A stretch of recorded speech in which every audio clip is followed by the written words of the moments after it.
Stocks versus mutual funds. Which is right for you? Imagine you want to travel from one city to another. You have two options. One is to drive the car yourself. The other is to sit in a bus driven by an experienced driver. Stocks and mutual funds are exactly like this. When you invest in stocks, you are driving the car yourself. You choose the company.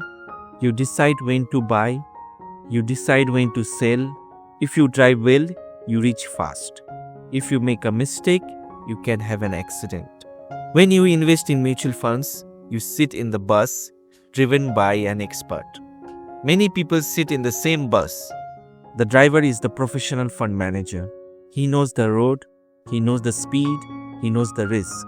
Now let's understand this in a simple words.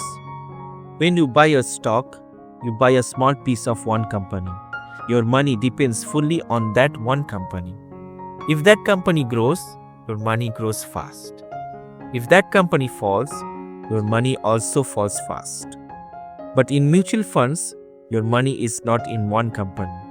Your money is spread across many companies. So even if one company goes down, others can support your investment.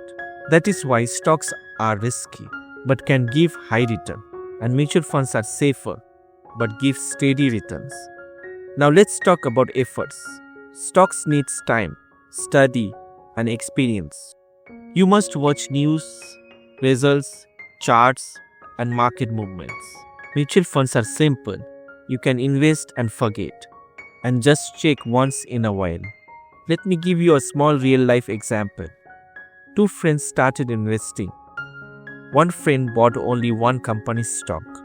The other friend started an SIP in a mutual fund. After some time, the company of the first friend went down badly. His investment also went down badly. But the second friend's money was in many companies. Some went up, some went down. But overall, his money stayed stable and slowly grew. So what should we do? If you are a beginner, mutual funds are the best starting point. If you are experienced and love learning about companies, you can invest in the stock too. And the smartest investors use both. In the end, remember one simple thing. First money is exciting, but safe and peaceful money is powerful. Choose the investment that lets you sleep peacefully at night. If you found this video useful, please like and share it. And for more simple finance videos, subscribe to Build Money Academy. This video is for education only. Please talk to a financial advisor before investing.